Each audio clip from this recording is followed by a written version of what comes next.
modelo de empresa está em alta no mercado. São as startups, empresas em início de atividade que buscam explorar ideias inovadoras no mercado.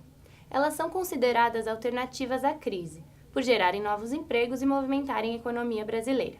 Segundo a Associação Brasileira de Startups, elas têm movimentado cerca de 2 bilhões ao ano, o que representa 0,03% do PIB nacional. A meta da associação é que até 2035 esse número alcance 5% do PIB. Mas afinal, como funcionam essas empresas? Quais as estratégias de negócio utilizadas? Para falar um pouco mais sobre esse assunto, o Papo.com de hoje recebe o administrador financeiro Lucas Marim, graduado em administração pela Escola Superior de Propaganda e Marketing, e CFO da startup One Market. Olá, Lucas, é um prazer recebê-lo aqui. Muito obrigada por ter vindo. Prazer é todo meu. Então, vamos às perguntas.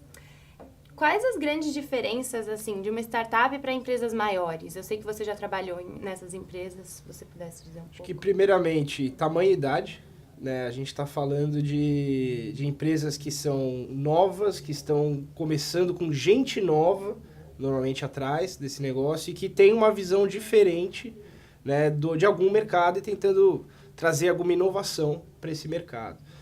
Eu acho que diferenças a gente pode falar desde ambiente de trabalho, mas acho que um dos principais pontos aí é a capacidade de crescimento e visualização do projeto como um todo que as pessoas que trabalham em startup têm. Por exemplo, hoje eu sou um dos sócios lá, mas tem desde estagiário até diretor do meu lado, né? São pessoas que trabalham comigo e escutam como fica todo mundo no mesmo ambiente, acaba discutindo coisas que, em teoria, são coisas estratégicas, mas a gente dá a possibilidade de todo mundo, independente do cargo, poder opinar. Porque a gente, no caso da One Marketing, a gente tem em torno de 30 funcionários, fica todo mundo no mesmo espaço e todo mundo escutando tudo. Então, acaba tendo uma transparência muito grande para todo mundo na empresa de tudo que acontece, desde meta para ser batida, desde estratégias, lançamentos, tudo que a gente vai fazer acaba sendo sempre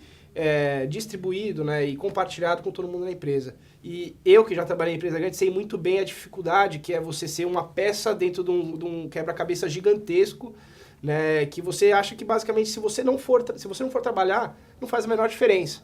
E em startup a gente fala, todo mundo que entra a gente fala, se você não vier, você vai fazer falta, porque não tem ninguém para fazer o seu trabalho aqui, né? A gente tem budget pequeno para fazer um projeto inovador e desafiador, e a gente precisa de gente engajada que goste de responsabilidades para isso acontecer. E em relação, assim, à burocracia também, você disse que todo mundo trabalha junto, né? Empresas maiores têm também uma burocracia de ir para as camadas, vai o CEO, você é o CFO, você trabalha com o pessoal lá, né? Você acha que isso atrapalha? Como é que é na startup? É diferente? Eu acho que é muito melhor. Então, por exemplo, volta a esse ponto de ter autonomia, né? A gente pode hoje, se a gente tem que fazer alguma mudança no site, imagina numa empresa, sei lá, um Walmart, .com, uma Dafit da vida. Se você tem interesse de fazer uma mudança no site, que você acha que vai fazer alguma melhoria, que seja um estagiário sugerindo isso, teria que passar pela coordenadoria, né, a diretoria, para poder chegar no responsável para poder fazer isso acontecer, se fizer sentido. Lá, né, em startups, as coisas acontecem muito mais rápido. Você tem a possibilidade de tomar decisões rápidas, que não precisem passar por escalões maiores de decisão para poder testar algo que pode fazer uma melhoria muito grande no projeto. E assim, em relação ao começo da empresa e tudo mais, quais foram os primeiros passos para vocês iniciarem, assim, de onde surgiu a ideia? Foi engraçado, né? A One Market, ela começou como Gluten Free Box, né? Que é um clube de assinatura de produtos sem glúten. E a ideia surgiu em cima de uma amiga da minha mãe, que é celíaca há 20 anos, né? Já foi diagnosticada há mais de 20 anos. E que ela tinha feito um site praticamente institucional, vendendo pães sem glúten que ela fazia em casa. Um pão custa R$35, assim, é uma coisa que você... Olha, e quando ela me disse que veio uma pessoa de Sorocaba buscar esse pão, eu olhei e falei, pera, tem uma coisa bem errada. Uma pessoa vai pegar o carro, vai sair de Sorocaba, vir para São Paulo para comprar um pão que custa R$35. Aí a gente foi entender, né? O problema por trás disso é que esse público que tem alguma restrição alimentar, ele é carente de produtos por questões de preço, de variedade e acesso mesmo. Ele não vai encontrar. Uma pessoa que mora no interior de São Paulo, ela pode ter que pegar o carro para andar 20 quilômetros para uma cidade próxima para encontrar um mundo verde e pagar o olho da cara lá. Entendeu? Então, a gente olhou para isso e falou, legal, vamos fazer um e-commerce. Né? Mas aí entra um outro ponto de startups. Né? Quando você começa, você tem que saber muito bem onde você está se enfiando. Porque criar um e-commerce é caro. A gente não tinha dinheiro para fazer um e-commerce na época. A gente tinha 20 mil reais. E com 20 mil reais não dá para fazer um e-commerce bem feito. Aí a gente olhou para o modelo de clube de assinatura, que é algo que vinha crescendo muito nos Estados Unidos. E a gente pensou em adaptar isso, porque no fundo eu conseguia resolver parcialmente algum desses problemas que eu comentei. Né? Não dava a liberdade de escolha dos produtos, mas eu conseguia entregar acesso, preço e comodidade na casa do consumidor. E a Gluten Free Box surgiu em cima disso. Né? E como ela realmente foi criada? Olha, foi um passo simplesmente de você olhar para o mercado. Eu tinha duas possibilidades, né? Parar, fazer um baita de um planejamento e depois começar a traçar o início da operação. Aí, o que a gente fez? Não, vamos criar uma fanpage no Facebook, tentar jogar nossa proposta de valor lá.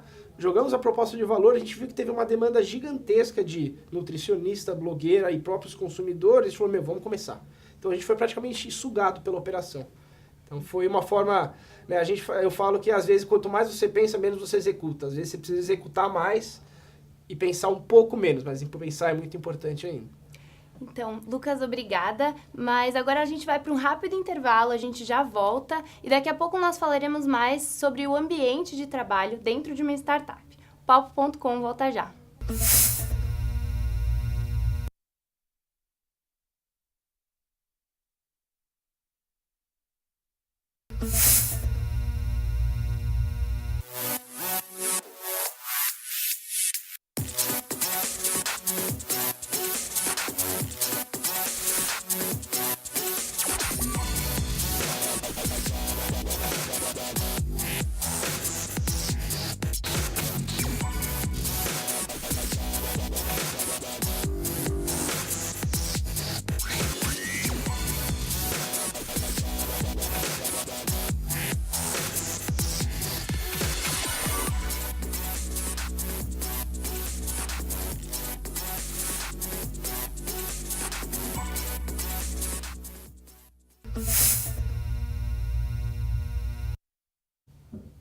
O Papo.com está de volta e o tema de hoje é startups. Ao meu lado está o administrador financeiro Lucas Marim, CFO da startup One Market. Então, Lucas, antes da gente retomar o papo, nós vamos um pouco conhecer sobre o trabalho dentro de uma startup na reportagem da Isabela Massoudi. São Paulo é conhecida por seu grande movimento urbano e por oferecer muitas oportunidades para trabalho. E no meio desse turbilhão de atividades, surgiu um novo cenário de empreendimento, o mercado das startups. São pequenas empresas que, mesmo em fase de implantação, garantem faturamento. Ideias inovadoras e um cotidiano de incertezas são características desse modelo de empreender. Muitas usam a tecnologia como base, uma vez que é algo barato e de fácil engajamento com o público. O sistema de entregas é uma ideia inovadora que atrai clientes, e muitas startups nascem a partir de ideias como essa. Com Rodrigo Gurdos, entregar remédios na casa do consumidor foi um diferencial em relação ao mercado tradicional. A empresa Remédio Certo leva os medicamentos necessários do mês para que o cliente não precise ir até a farmácia.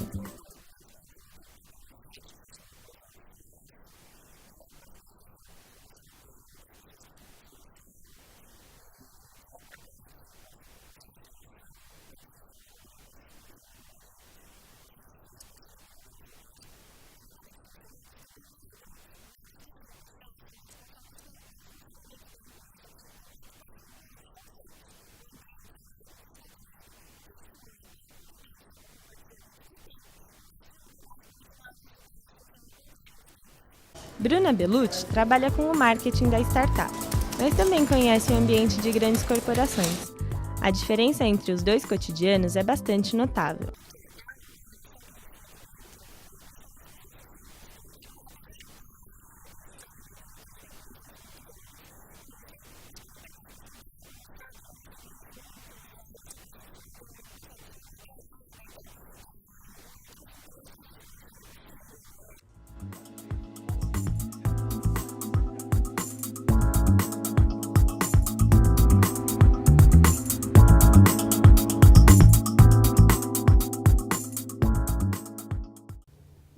como a gente viu na reportagem da Isabela, o dia a dia numa startup é mais descontraído do que em empresas maiores. Isso tem algum objetivo em relação ao rendimento dos funcionários? Sim, com certeza. Né? A gente sabe que startups elas nascem com budgets reduzidos, elas não têm tanto dinheiro para poder sair dando benefícios como desconto em academias, ou enfim, até benefícios como plano de saúde, essas coisas. Né? Então a gente tem que contrabalancear isso com um ambiente de trabalho bem gostoso para se trabalhar. E aí é uma coisa muito importante para falar, né? Hoje as startups, elas têm a faixa etária dentre os funcionários, fica na média entre 25 a 27 anos mesmo. Né? Chegando a bater 30, assim, por exemplo, a nossa empresa, a mais velha tem 34. Então a gente está falando de um público muito novo e que está querendo buscar uma qualidade de vida. Hoje a gente sabe que, né, essa nova geração também está buscando mais qualidade de vida, inclusive no trabalho, do que simplesmente estar dentro de uma rotina maçante de uma empresa grande.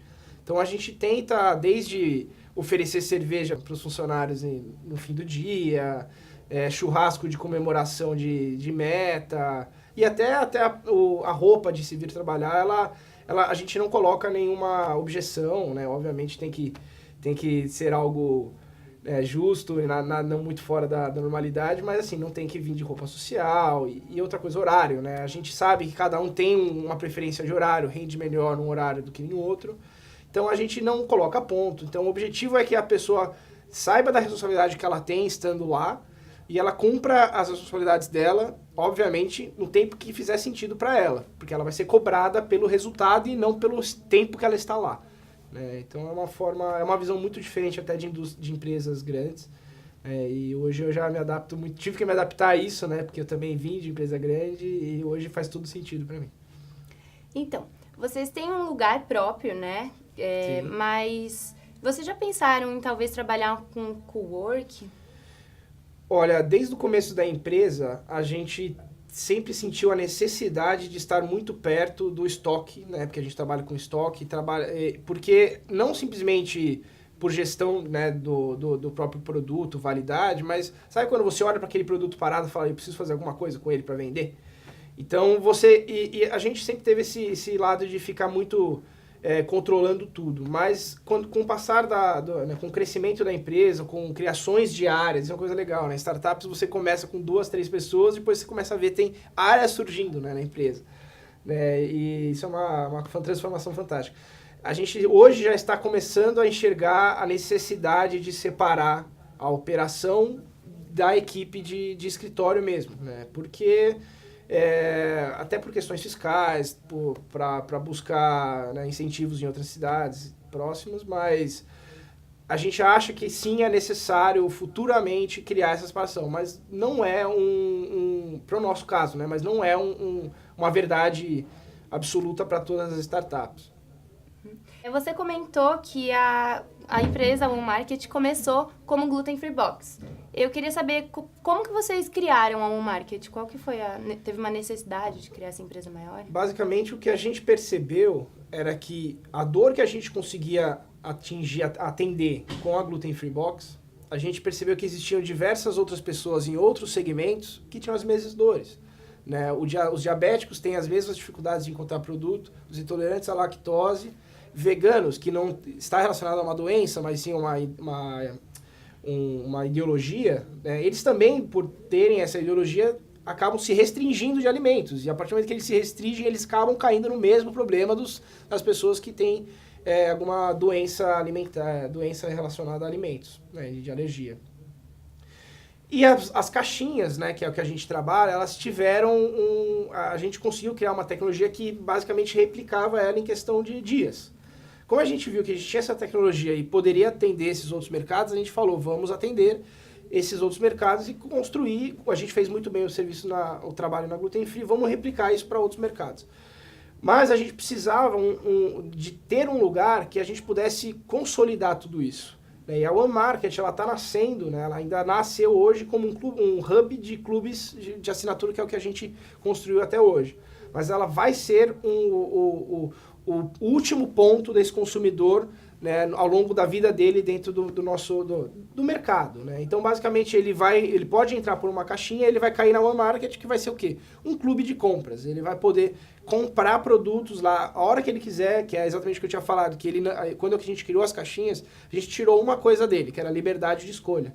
A One Market vai nascer como um e-commerce para poder atender esse público que já sabe o que quer nas caixinhas e quer poder escolher e comprar e se alimentar de uma forma mais saudável. Bom, Lucas, eu queria agradecer a sua presença aqui, muito obrigada pelos esclarecimentos e que você tenha muito sucesso na sua carreira. Obrigado, o prazer é meu. Agradeço também a você que nos acompanhou até aqui e ficou sabendo um pouco mais do mundo das startups. O Papo.com fica por aqui e até o próximo programa.